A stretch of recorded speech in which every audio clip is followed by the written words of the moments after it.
Section 10.1 Radical Expressions and Functions.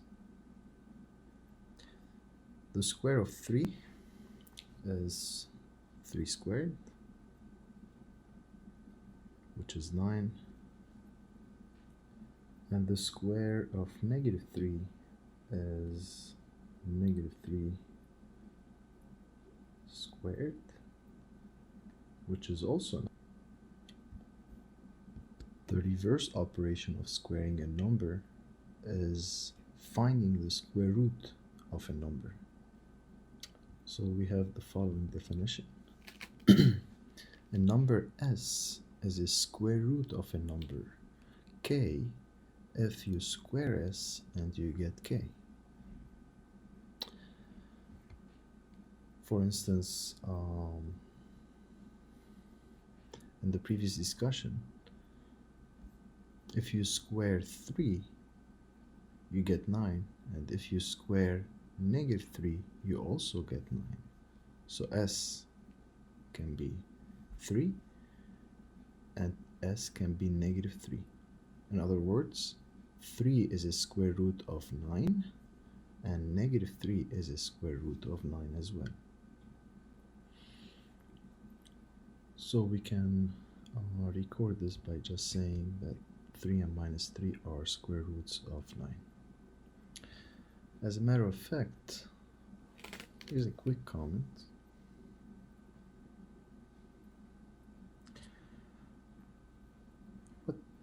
If s is a square root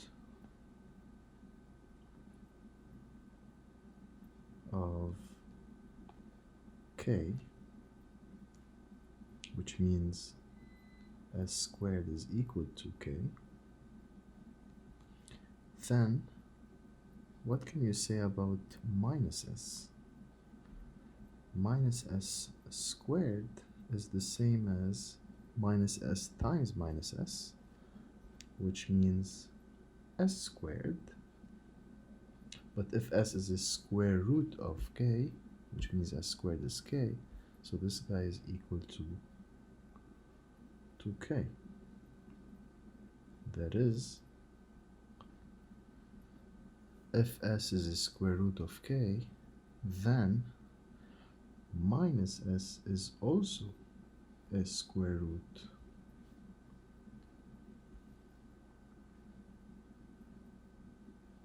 of k. So if a number has a square root, it has two square roots, a number and its opposite. This is what we can say so far. So let's see the following definition. So the symbol, this thing, denotes the non-negative square root of a number. Remember, we just said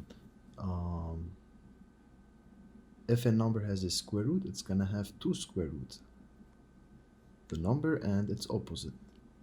So this umbrella is gonna denote the non-negative square root of a number, and is referred to as the principal square root of the number. To stay in the previous context, we know that 9 has two square roots, 3 and minus 3. But if you would like to put umbrella 9, it's gonna denote the non-negative square root of the number 9. Since it has two square roots, 3 and minus 3, the non-negative one is the 3. So you get the following. Umbrella 9 is the non-negative square root of this number that sits here, which is 9. So I have two options, 3 and minus 3, and since I'm looking for the non-negative one, I'm talking about the 3 then, and this is explained in here. Let's mention the last part of this definition. So the symbol, this umbrella, is called a radical sign, and the expression within or under a radical sign is called a radicand. So this bullet here, whoever the bullet is called the radicand. So for example, in the previous discussion, the non-negative square root of 9 was the radicand. And an expression containing a radical sign is called a radical expression. Let's summarize what we have in this discussion. So, in summary,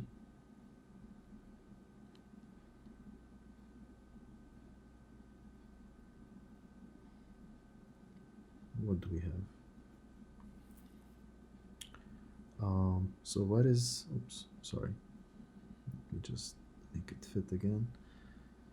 So in summary,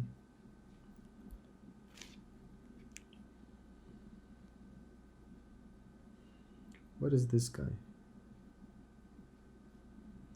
Well, this guy is some number s, which is by definition, based on the discussion before, if you square the s, you should get k, but remember we have two options for s that does the job, and the umbrella is the one that's non-negative. So s is non-negative. So whenever you have this writing square root of k, it means a number s such that once you square s, you get k, and since you have two options that do this job, the umbrella is the non-negative guy that does it.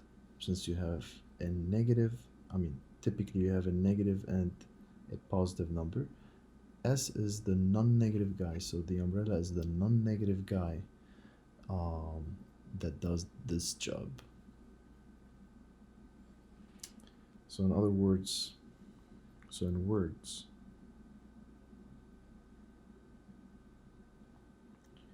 radical k is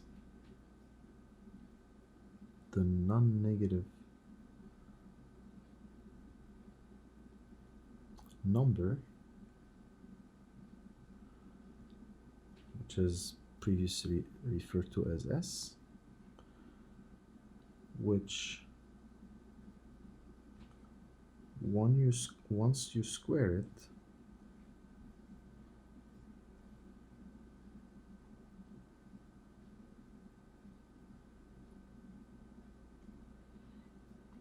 which once squared, we get k. This is in words and this is in mathematical notation. Now remember, this is purely the definition. So one more time, square root of k is a number. It's a non-negative number, so that if you square it, you get back k. Before I move on to exercises, I just want to highlight the fact that I've already abused terminologies. As mentioned before in the definition, this umbrella is referred to as the principal square root, but it's universally read as square root, even though square root is exactly just this piece of the definition. People read this umbrella as square root, but implicitly they really mean the principal square root. So it's not the square root, it's the non-negative square root. So there's this connotation attached to it. Please don't forget it. I will continue referring to this guy as a square root, but I really mean the non-negative square root or the principal square root. All right. So with this out of the way, let's go to page 701 and let's do some problems. Let's do number 2.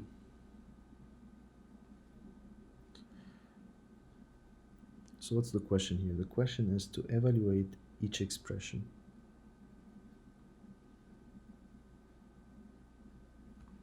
Number 2 is square root of 16. One more time. I'm gonna read it as square root of 16, but I'm gonna mean the non-negative square root of 16. Well, this is a guy. It's it's a non-negative guy, so that once you square it, you get back k, which is 16 here. K is 16, right? So that's the k. This is the k. So one more time. Square root of 16 is the non-negative number, so that once you square it, we get back 16. Well, it's not hard to see that this number is 4. Since if you square 4, you get 16. Remember, I can square also minus 4 and get 16. But the umbrella is the non-negative number representing the non-negative number, so that if you square it, you get back 16. And this guy is 4. So, and 4 is bigger than or equal to 0. Very good. Let's go to number 4. Number 4 is minus square root of 16. Well, remember, it's minus this entity. So this is the same thing as saying minus 1 times square root of 16, correct? And we just discussed what square root of 16 is. We just talked about it right there. This is 4. So this becomes the opposite of, or minus 1 times the 4, which means minus 4. Very good. Let's keep going. Number 6. Square root of negative 16. Well, what this means is, one more time, revisiting the definition. Square root of k is equal to a number. That number should be squared to get back k, right? So just focus on this. This number, once you square it, you get back k. So on one hand, you can say, okay, I'm squaring s, and I'm getting k. So this should force that k is a non-negative number, because you're squaring a real number and you're getting back k. So k is the square of a real number. So k is certainly non-negative. So in other words, the guy that sits here cannot be less than 0. Well, this is a number less than 0. So something like this s is not going to exist. There's no way I'm going to be able to find it. Why? One more time, let's go over this. If this number is a number s, if this is a number s, then you square s, you should get back negative 16. But there's no way I'm squaring a number and getting back negative 16. So this is simply not a number. This doesn't exist. So I'm gonna say that this is not a real number.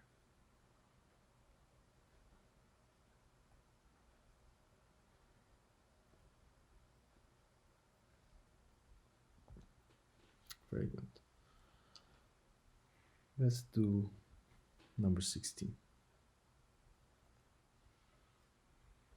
Square root of 144 plus 25. Well, I hope here you understand what's going on. Here we are doing the addition first and then taking the square root, because this sum is sitting under the umbrella, so the sum is gonna operate first and then I'm gonna take the square root. So the square root is gonna wait, and then 144 plus 25 is 169, and the square root of 169, it's a number, so what's gonna be here is a non-negative number, so that if you square it, you get 169. Well, you have two options to get 169 from squaring a number. It's either minus 13 or plus 13, and since this is gonna be a non-negative, this better be 13 then. All right, let's see what happens if we actually do square root. If we actually do square root of 144 plus the square root of 25. Let's see if I get the same answer. Well, square root of 144 is the non-negative number, so that if you square it, you get 144. This is 12. And square root of 25 is the non-negative number, so that once you square it, you get 25. And this guy is 5. So that number is going to be 12 plus 5, which means 17. And certainly 17 is not the same as 13. So these two are not the same, and hence square root of a sum is not always the sum of the square roots, as number 16, and this is actually number 19, actually 18 on the same page. So these are two problems to indicate that square root doesn't commute with addition. Let me actually record this. So an observation.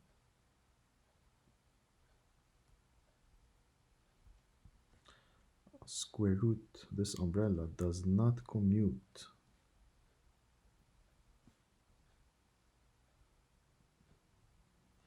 with addition.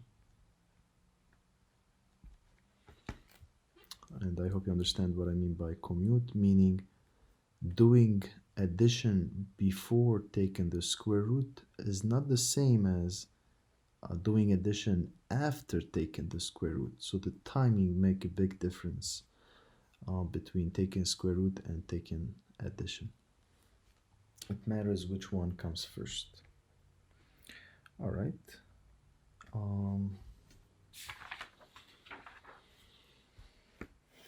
Let's go to problem 22.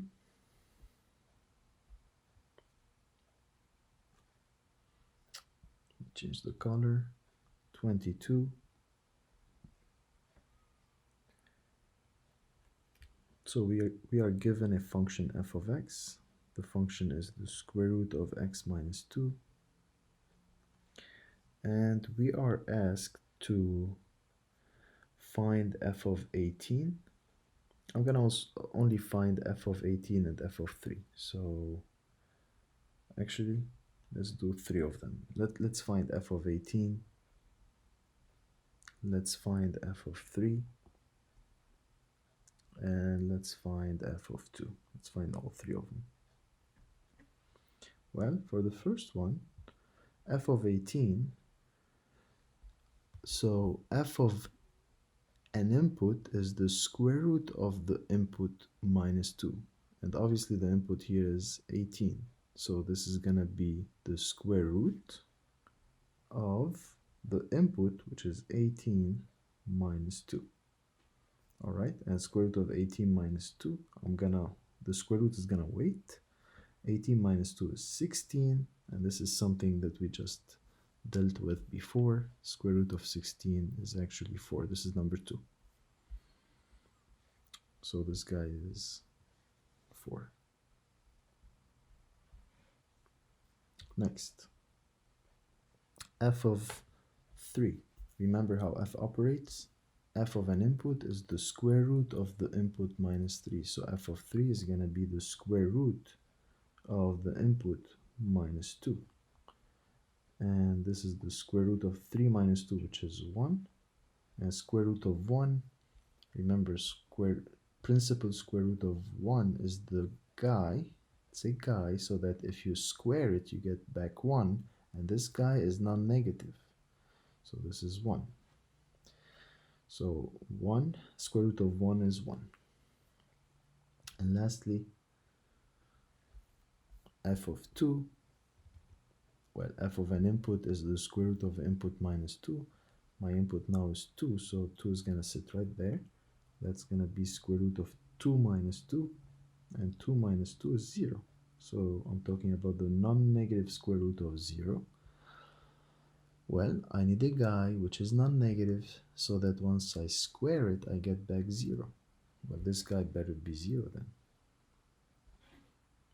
Okay. All right. So next, I want to ask the following. So I'm gonna suppose, let's suppose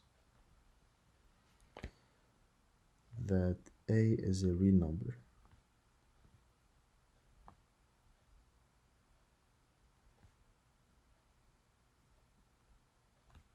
Okay. Some real number. And let's try to understand what the square root, the principal square root of A squared is. So this is the next question. Since we don't know what A is, A can be positive and it can be negative. It can be 0. So let's take two cases. So let's say that case 1, if A is greater than or equal to 0. Remember, A is a real number. I don't know what this real number is. It can be positive, it can be negative. It can be non-negative, it can be negative. If A is non-negative, then square root of A squared is a non-negative number based on the definition we just had before, so that once we square it,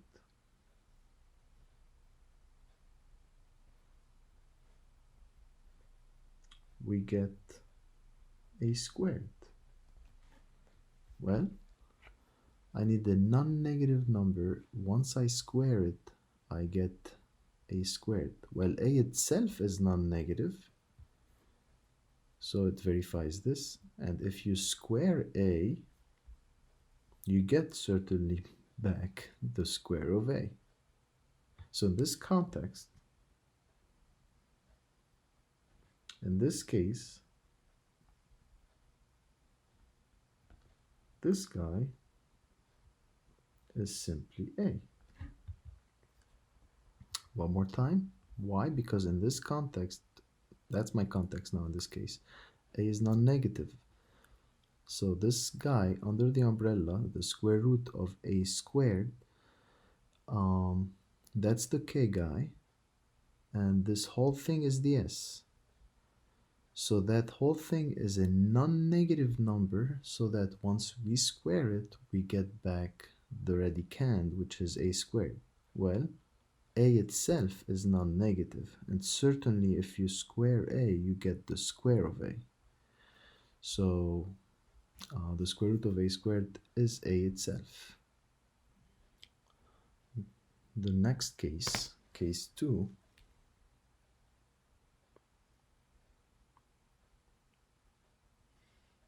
A is negative, and hence this guy, I'm looking, this guy is again a non-negative number, so that once we square it,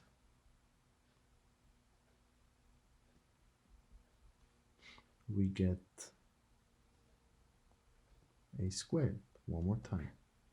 Well, this time around A itself is negative, so this guy cannot be A, because if this guy is A, this guy becomes a negative guy. But we just said this guy should be non-negative. So who's the non-negative guy? Once you square it, you get A. Well, I know A is a guy, but this is out of the game. But don't forget, if you square a number and you get the desired thing, you can also square its opposite and get the desired thing. So what I'm saying is, if you actually square minus A squared, this is the same as A squared. But this time, minus A, this guy right there, this is a positive guy. Why this is positive? Because a itself is negative. If a is negative, certainly the opposite of that negative number is positive. And this guy does the job. If you square it, you get back the radicand. So long story short, the square root of a squared in this context is going to be the opposite of a. So I'm going to record this right there. So in this case, this piece here is simply the opposite of a. One more time, why this is the case? Because this expression is a non-negative number, so that once we square it, we get the square of a. So I'm looking, so whatever this is going to be, which is that thing, whatever that thing is, once you square it, you should get back a squared, and it should be non-negative. And that's the guy that does it. Opposite of a is non-negative because a is negative. To summarize, this is what we have. So all in all,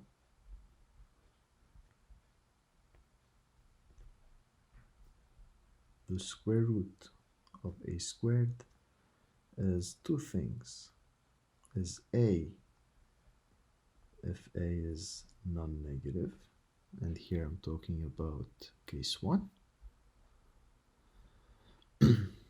It's the opposite of a if a is negative, and this takes care of case 2.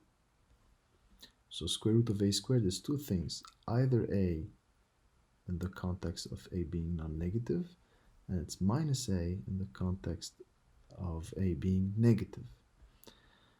And if you look at this, do you recognize this piecewise defined function? I hope you do. This is nothing more than the absolute value function. This is absolute value of a. Remember the absolute value of a? It's the function that's defined, that's piecewise defined. It's the guy if the guy is non-negative, and it's the opposite of that guy if the guy is negative. So long story short, these two are the same. And this is the result I would like to record. So result, it follows that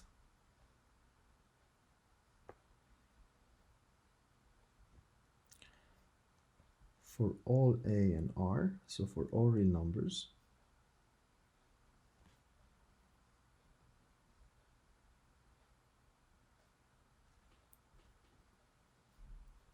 so for all real number a, the square root of a squared is equal to the absolute value of a. And this is a result that I want you to remember. All right, let's move on now. So keep this result in mind, and let's try to employ it by doing problem 38. So this is on page 702, number 38. And the question here is to simplify.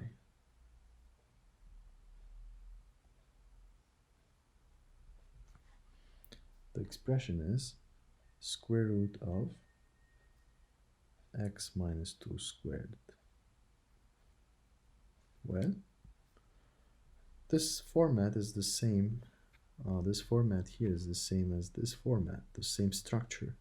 Upon realizing that once you call this entity a, that these guys are the same. So square root of x minus 2 squared can be thought of as the square root of a squared. If you bring this dictionary, a is x minus 2. And since you know this result, this is going to be the absolute value of a. And in this context, then is going to be the absolute value of x minus 2, because a is x minus 2 in this case. So we get this. So square root and squared, they kind of undo each other but not in a very clean fashion for negative numbers. So that's why you pick up absolute value when x minus 2 is negative, right? So one more time, what I said is square root and squared, they kind of undo each other right there, right here, in a clean fashion if the radicand A, or a piece of the radicand, is non-negative, and they undo each other in a semi-clean fashion. You pick up a sign here when A itself is negative. Okay. All right, so let's do another problem. Let's do number 40. Same question, number 40 this time. Square root of 81 x to power 4. Well, this is the same thing as the square root of 9x squared squared. Why? Because 9x squared squared means 9x squared times 9x squared. And 9 times 9 is 81. And x squared times x squared, you keep the base and you add the powers. 2 plus 2 is 4. So you get back the same thing. Why did I write it this way? Well, if you write it this way, you kind of recognize that these are the same. And hence, if you label 9x squared as A,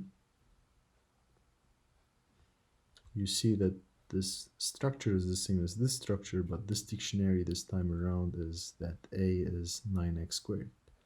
So you get that this is the same as the absolute value of 9x squared, the absolute value of A. Correct?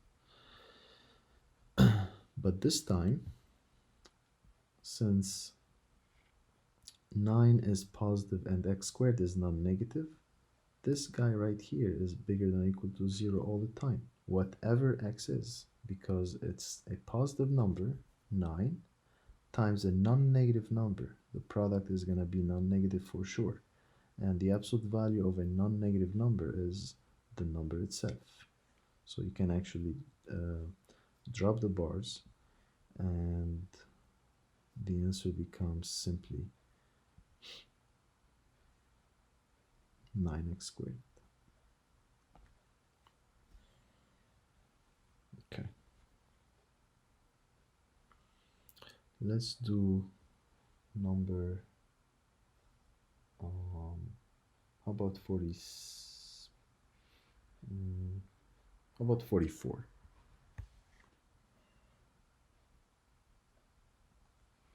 44 is the following: square root of x squared plus 14x plus 49. Well, pause the video and give yourself a second to actually think about this. I hope you did. And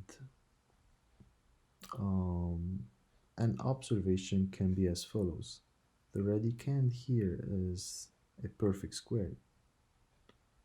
This is actually the square of x plus 7, right?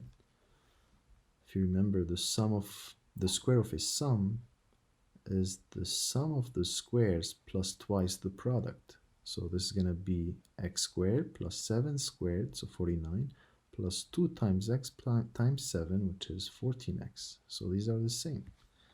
And as such, we can rewrite the expression as the square root of x plus 7 squared. And we are now back to the context of number 38. This is not too far from 38. Okay, if you don't want to look at 38, look back at this result that we have. Square root of a squared is the absolute value of a, and this is of the same structure. If you label a to be x plus 7 this time, I'm not gonna do it because we did it a couple of times. So if you label x plus 7 as a, this looks like the square root of a squared, and the result becomes absolute value of a, which is x plus 7. I cannot drop the bars this time, because if x is let's say negative 10, negative 10 plus 7 is negative 3, and hence the bars are going to turn it into a positive entity. So the bars are necessary in this context. Okay, let's keep going.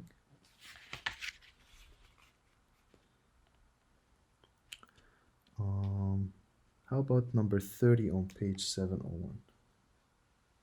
So this is on page 701, number 30.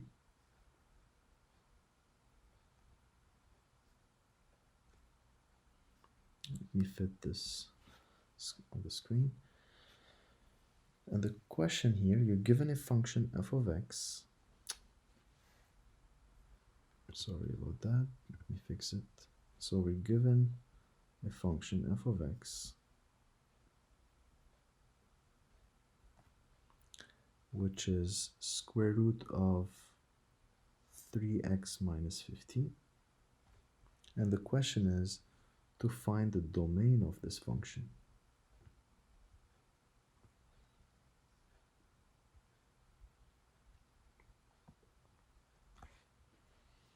Remember, domain of a function, it's the set of all the accepted inputs through the function.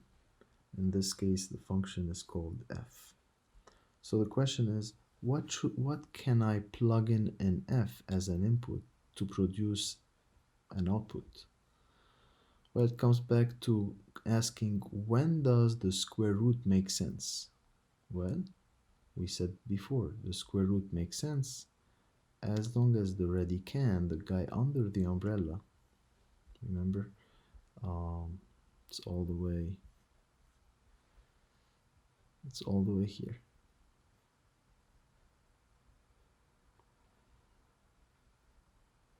Do you see this? Remember this guy here? The guy under the umbrella has to be 0 or more for this expression to make sense. One more time.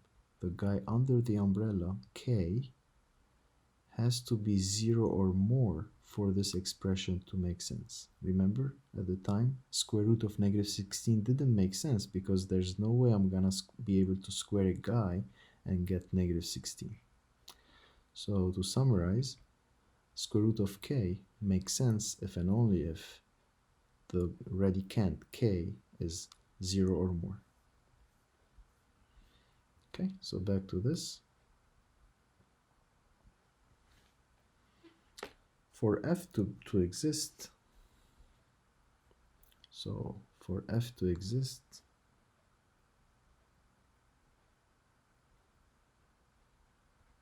if and only if the 3x minus 15 is greater than or equal to 0, because this guy, 3x minus 15, is the radicand, and a square root, the non-negative square root exists as long as the radicand is 0 or more. And if you solve this inequality, we've done this section before, this is the same as saying 3x is bigger than or equal to 15, which is the same as saying, once we divide by 3, remember I'm going to divide by 3, which is a positive number. If you divide by a positive number, you can do it for free. The inequality sign doesn't change. When does the inequality sign change? If you multiply or divide by a negative number. Here I'm dividing by 3, which is a positive number, so I'm going to get x greater than or equal to 15 over 3, which is 5. So we get the following. F of x exists as long as x is 5 or more. So the domain, thus the domain of f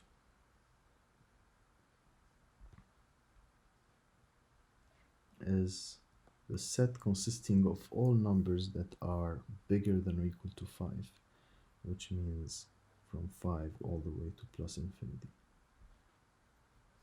So moving on, let's define the cube root of a real number k. It's written as this. The umbrella now has like a guy sitting here on the hand. This is referred to as the index. So the index now is 3 and the umbrella at k. And what this, how you read this is the cube root of k. And what it means is the following. It's a number c so that once you cube it, you get back the radicand k. And this is for all numbers c and r. As an example, let's take number 47.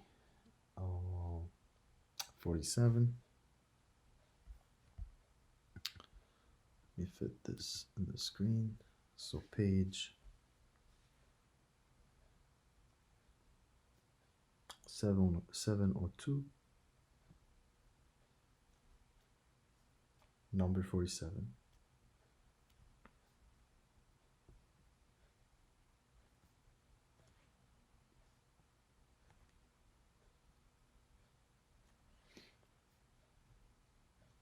It's the cube root of 27, and the question is to simplify the expression or find the value. Evaluate, let me say.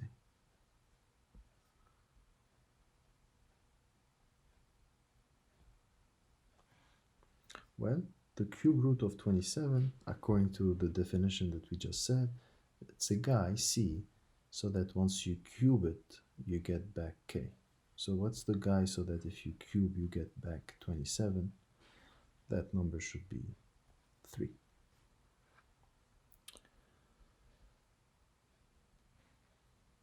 (49) Cube root of negative 27. Same thing as before. Remember here it's the third root, so the minus under the umbrella is permissible. You're gonna see why. So this guy here, it's a number c, so that if you cube it, you get back k, which is negative 27. So I'm looking for a number here. If I cube, I get back negative 27. Well, if you cube 3, you get back 27. If you cube negative 3, you're going to get back the negative 27. So that number is negative 3. So taking the cube power, the third power of this gives us this. Conversely, taking the third root of this guy gives us this guy. Very good. Okay. Finally, I want to define the nth root. So what's the nth root? Here's the definition. Let n be a natural number. Remember, natural numbers are positive integers, and a and b are both real numbers. The nth root of a, denoted by the umbrella with this guy being the n. Remember, this guy is referred to as the index. So we call this guy the index. When we don't write the index, we mean square, right? I mean this would be the square root. So the nth root of a means two things depending on what the index is. If the index is an even number, that guy then is going to be a number so that once you take it to the nth power, you get back the radicand, a. And remember, since n is even, if b does this job, minus b is going to do it as well. So this forces us to consider one of the two, or to take one of the two guys, either b or its opposite. But we're going to take the b that's non-negative that does this job. So one more time. Since n is even, I'm going to have two guys that do this job, because you are taking b to an even power, and if you take b to an even power and take the opposite of b to that even power, you're going to get the same thing. So if b does this job, negative b is going to do it. So I have to specify which one I want, and the assumption is you take the non-negative one whenever you write the umbrella. Moving on, if n is odd, the nth power of a is equal to b. This means simply that the nth power of b should be the radicand a. And here we don't worry about the sign because there are no more than one guy that does this job. There are no more than one real number that does this job, like we had in the context of the third power, the third root. So the third root of minus 27 was minus 3. We were not confused which one, which number, once you cube it, you get negative 27. There is one and only one guy that does it, and as such, we don't have to assume something like this, correct? Okay, so this is what nth root means. Let's consider a few examples. Let's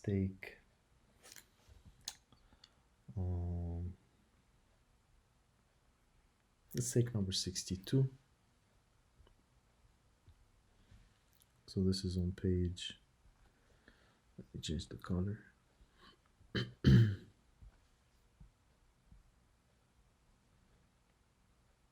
Page 702.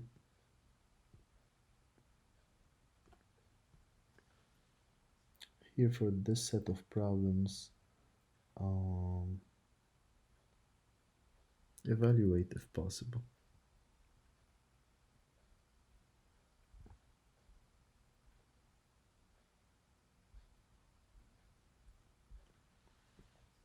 Let's do 62. This is the fourth root of 81. So the fourth root of 81. So the index is 4. So n is even in this case, the index n is even. This means it's a number b, so that once you take it to the nth power, which means to the fourth power, you should get back a, which is 81. So I need a number so that if I take it to the fourth power, I get 81. I have two numbers. Minus 3 to power 4 is 81, and 3 to power 4 is 81. But I'm going to choose the non-negative guy. Since I had two options, 3 and minus 3. This is going to tell me which one to choose, and the one to choose is the non-negative entity. And as such, I get 3. So 3 to power 4 is 81. Okay, so moving on. 66.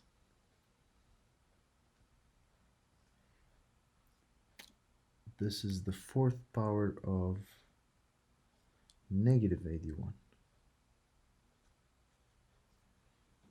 Okay, one more time. So the index here is 4, so it's even. So I'm looking, so this guy, the fourth root of negative 81, so n is 4 and a is negative 81. It's a b, it's some number b, so that if you take it to the fourth power, you get back negative 81. So if you call this guy b, this means, as we mentioned above in the definition, this means that b to power 4 should be negative 81, should be the radicand, and b is non-negative. But once you take a closer look at this guy, you're taking the fourth power, an even power of a real number, and you get a negative entity. Such a thing cannot happen. So such a b cannot happen because there's no way you raise a real number to an even power and you get a negative number. So such a b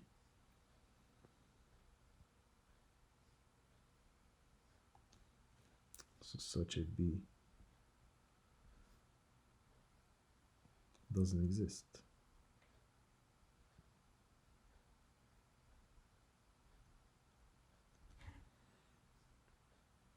conclusion is this guy is not a real number.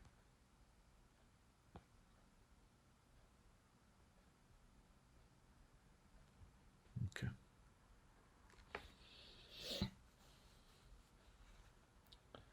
All right, so let's keep going.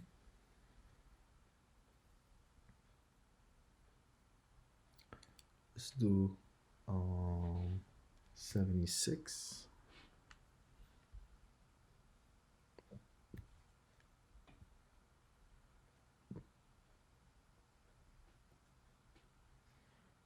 Minus the 6th root of 64.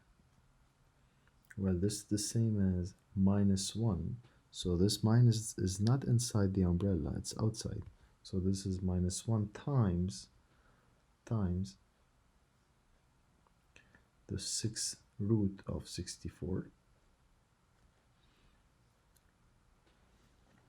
And this is the same thing as minus 1 times whatever this means. Well, what this means is this is a real number. Okay, so the index is even, the index is 6. So this is a real number, and a is 64. So n is 6 and a is 64. And this expression is labeled as b. So what this is it's a number b. The b is non-negative, and once you take it to the 6th power, you get 64. Well, you have two options. Either negative 2 to power 6 is 64, and 2 to power 6 is 64. Well, you want the non-negative one, so that forces you to choose this guy to be the 2. And as such, this becomes the final answer is negative 2, because it's negative 1 times the 2.